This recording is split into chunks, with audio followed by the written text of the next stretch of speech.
देखकर आस्था के अंदर काफी हिम्मत भर गई थी। उसने खुद के गुस्से को शांत करते हुए मन ही मन फैसला लिया कि वह अब पूरे जोश, ताकत और होशोहवास में इस मिशन में आगे बढ़ेगी। क्योंकि प्रोफेसर साहब जो भी बातें कह रहे थे, कहीं ना कहीं ठीक कह रहे थे।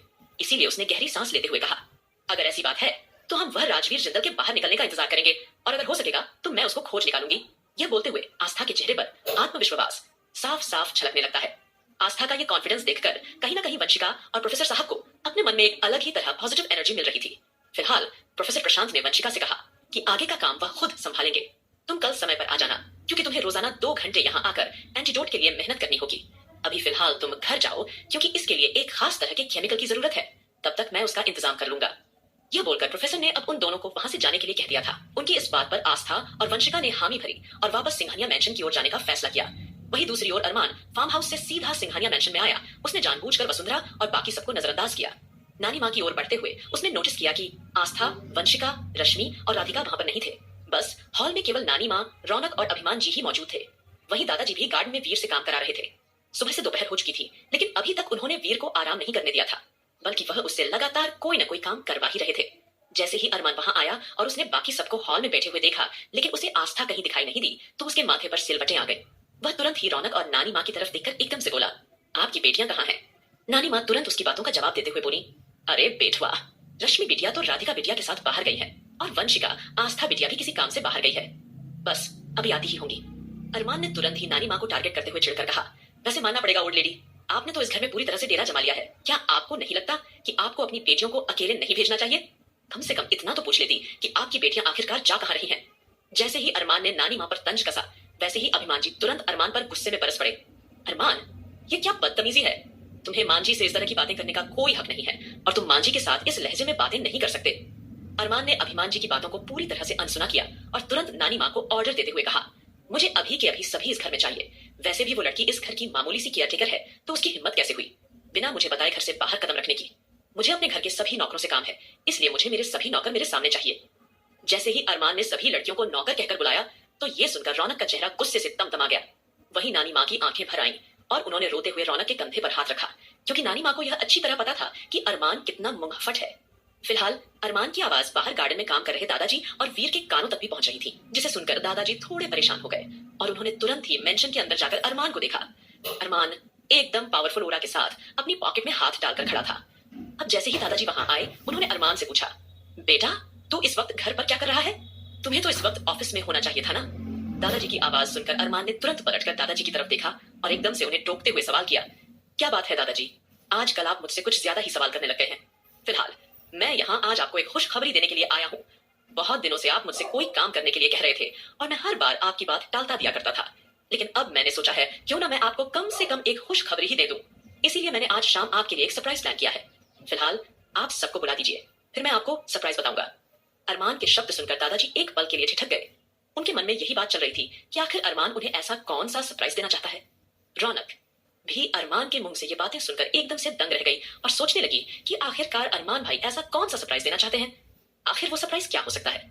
मुझे जल्दी ही इस बारे में पता लगाना होगा कि कहीं वह हम पर कोई नया बम तो नहीं फोड़ने वाले। ये सोचते हुए रौनक अपने दिमाग के घोड़े चलाने लगती है।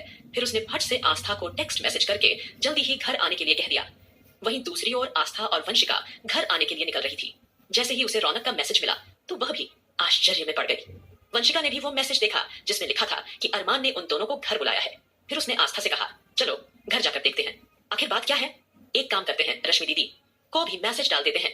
यह बोलकर वंशिका ने रश्मि को मैसेज भेज दिया। वहीं रश्मि और राधिका इस वक्त हॉस्पिटल में मौजूद थे। रश्मि काफी दिनों से राधिका का मुरझाया हुआ चेहरा और चिड़चिड़ापन को देख रही थी, इसलिए उसने अकेले में उससे बात करने की सोची। तब राधिका ने रश्मि को अपने मन की सारी बातें बताई कि सुमित बच्चों के लिए बिल्कुल तैयार नहीं था और वह मां बनना चाहती है। रश्मि ने बड़े प्यार से राधिका को समझाया कि कल ही वह उसे हॉस्पिटल लेकर जाएगी और उसके सारे टेस्ट कराएंगी, ये देखने के लिए कि कहीं उसे कोई प्रॉब्लम तो नहीं है। इसीलिए राधिका को परेशान होने की जरूरत नहीं थी। वहीं दूसरी ओर रौनक ने बाकी सबको ग्रुप में मैसेज करके में बता दिया कि अरमान भाई जल्द से जल्द घर पर सबको बुला रहे हैं और वो किसी सरप्राइज की बात कर रहे हैं। अब यह जानकर सब लोग काफी दंग रह गए कि आखिरकार अरमान ऐसा कौन सा सरप्राइज देना चाहता है। इसलिए सभी जल्दी से घर पहुंच चुके थे, लेकिन रश्मि और राधिका अभी तक घर नहीं आए थे। तभी सुमित ने राधिका को वहां न पाकर रौनक से शांत आवाज में पूछा, राधिका कहाँ गई है?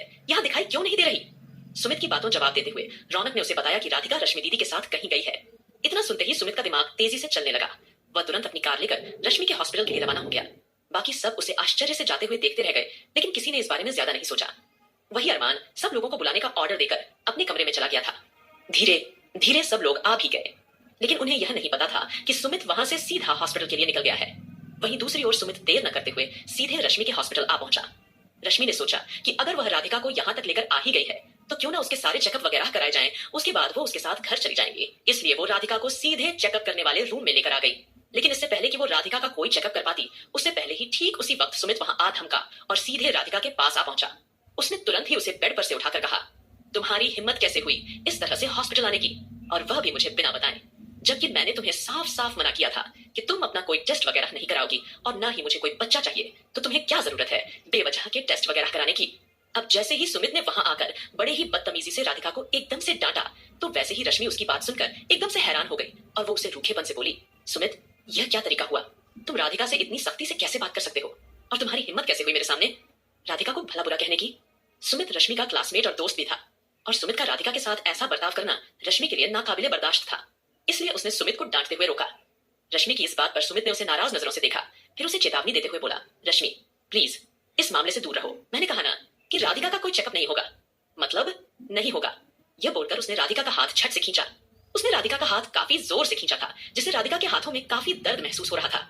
सुमित का बेवजह गुस्सा करना उसके मन को और परेशान कर रहा था। रश्मि ने आगे बढ़कर राधिका और सुमित को रोकने की कोशिश की, लेकिन तब तक सुमित राधिका को खींचते हुए आगे बढ़ चुका था। और जब उसे लगा कि राधिका अपने कदम आगे नहीं बढ़ा रही है, तो सुमित ने झट से राधिका को गोद में उठा लिया और जबरदस्ती उसे हॉस्पिटल से लेकर घर की ओर रवाना हो गया। पूरे रास्ते राधिका बस रोती रही। वही रश्मि पूरी तरह से अचंभित रह गई और वो एकदम से सोचने लगी, ये आखिर सुमित को हो क्या गया है? ये राधिका के साथ ऐसे जंगली जैसा बर्ताव कैसे कर सकता है? कहीं ना कहीं रश्मि को सुमित पर बहुत ज्यादा गुस्सा आ रहा था। देर न करते हुए वह अपनी स्कूटी की चाबी लेकर सीधे घर की ओर रवाना हो गई। हालांकि आकाश ने उसे कहा था कि उसके पास इतनी सुविधा है कि वह किसी भी कार का इस्तेमाल कर सकती है, लेकिन रश्मि ने उसे साफ कह दिया था कि वह सिर्फ कुछ दिनों के लिए ही अपनी स्कूटी का इस्तेमाल करेगी, इसलिए उसे ज्यादा चिंता करने जरूरत नहीं। इस बीच सुमित और राधिका के पीछे पीछे जाकर रश्मि ने उन्हें फॉलो किया। घर पहुंचते ही राधिका पूरी तरह शांत हो गई, क्योंकि वो अपने आंसू किसी को दिखाना नहीं चाहती थी। क्योंकि कुछ दिनों से सिंघानिया मेंशन में आए दिन कोई ना कोई तमाशे होते रहते थे, इसलिए वह किसी और को परेशान नहीं करना चाहती थी। जैसे ही राधिका घर पहुंची तो वैसे ही सबने उसका मुरझाया हुआ चेहरा देखा। नानी माँ और रौनक एकदम से उसके लिए फिक्रमंद हो गई। रौनक ने राधिका से चिंतित होकर पूछा, राधिका दी, तुम इतनी जल्दी वापस कैसे आ गई, और तुम्हारी नाक इतनी लाल क्यों है? क्या तुम रो रही थी? हाँ। ये सुनते ही राधिका की आंखें एक बार फिर भर आईं।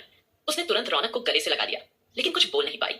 इस बीच सुमित का कठोर चेहरा देखकर आकाश, ध्रुव और आहान एकदम से चौंक गए, लेकिन किसी की हिम्मत नहीं हुई कि कोई उससे कुछ पूछ सके।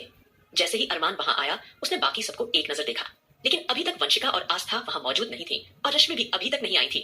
ये देखते ही वह थोड़ा तमतमा गया और तेज आवाज में हिटलर की तरह भड़क उठा, ये क्या है? मैंने कहा था कि मुझे सभी लोग मेरे सामने मौजूद चाहिए, तो फिर बाकी सब कहाँ गायब हैं? उसकी आवाज में गुस्से को भांपते हुए सब लोग और एक दूसरे को बेबसी से देखने लगे। तभी दादाजी आगे आए, क्योंकि अरमान की बातें सुनकर उनका माथा थोड़ा झंझना उठा था, और वो हल्के गुस्से में बोले, बेटा अभी तो कम से कम तुम हम सबके सामने अपनी मन की बात कह सकते हो। इतना नाटक क्यों कर रहे हो? क्या सबके सामने ढिंडोरा पीटना जरूरी है? कहीं ना कहीं अरमान आस्था का इंतजार कर रहा था, क्योंकि आस्था के सामने ही वह अपना सरप्राइज बताना चाहता था। फिलहाल देर न करते हुए सब लोग अरमान की ओर सवालिया नजरों से देखने लगे, ये जानने के लिए आखिरकार अरमान क्या बताने वाला है। लेकिन अरमान ने जैसे कसम खा ली थी कि जब तक आस्था नहीं आएगी तब तक वह किसी को कुछ भी नहीं बताएगा, इसलिए वह आस्था के आने का बेसब्री से इंतजार करने लगा और वो आराम से जाकर अपनी किंग चेयर पर बैठ गया। फिर उसने जिद्दी अंदाज में दादाजी को जवाब दिया, जब तक बाकी लोग नहीं आ जाते तब तक मैं किसी को कुछ नहीं बताऊंगा। फाइनली रश्मि, जो राधिका और सुमित के पीछे पीछे निकली थी, वह भी वहां पहुंच चुकी थी। सबको हाइनल में जमा देखकर वह थोड़ी हैरान भी थी। वह सुमित को घूर घूर कर एक तक देख रही थी, क्योंकि वह सुमित से राधिका के साथ किए गए बर्ताव के बारे में सवाल पूछना चाहती थी। लेकिन अब अरमान को वहां गुस्से में बैठे देखकर और सब लोगों को एक साथ देखकर रश्मि उससे कुछ कह नहीं पाई, केवल चुपचाप से आकर राधिका के पास खड़ी हो गई। फिलहाल अरमान बार बार बेचैनी से अपनी घड़ी की ओर देख रहा था। धीरे धीरे शाम होने वाली थी, लेकिन अभी तक आस्था और वंशिका का कोई अता पता नहीं था। वंशिका के प्रोफेसर का घर वहां से लगभग 40 से 45 मिनट की दूरी पर था, जबकि रश्मि हॉस्पिटल सिंघानिया मेंशन के करीब था। इसलिए रश्मि और राधिका जल्दी ही वापस आ गए थे, लेकिन वंशिका और आस्था अभी नहीं पहुंची थी, क्योंकि वो दोनों ट्रैफिक जाम में फंस गई थी। जैसे जैसे अरमान आस्था के आने का इंतजार कर रहा था, वैसे वैसे उसकी बेचैनी बढ़ती जा रही थी। वह सोच रहा था कि अचानक यह एंग्री बर्ड कहाँ जा सकती है। उसे यह समझ नहीं आ रहा था कि उसे कहीं जाने की क्या जरूरत थी। क्या उसे नहीं पता कि इस घर में उसका एक छोटा बच्चा भी है? भले ही उसका बच्चा सो चुका था, फिर भी आस्था अभी तक आ जाना चाहिए था। थोड़ी देर बाद आस्था और वंशिका ने सिंघानिया मेंशन में एंट्री ली। आस्था ने हाई नल में सभी लोगों को एक साथ परेशान देखा तो वो एकदम हैरान हो गई, इसलिए वो फटाफट नानी माँ के पास आते हुए बोली, नानी माँ क्या हुआ? सब ठीक तो है ना? अंश तो सो गया था ना? वो ठीक तो है ना? आगे क्या होगा इस कहानी में जानने के लिए सुनते रहिए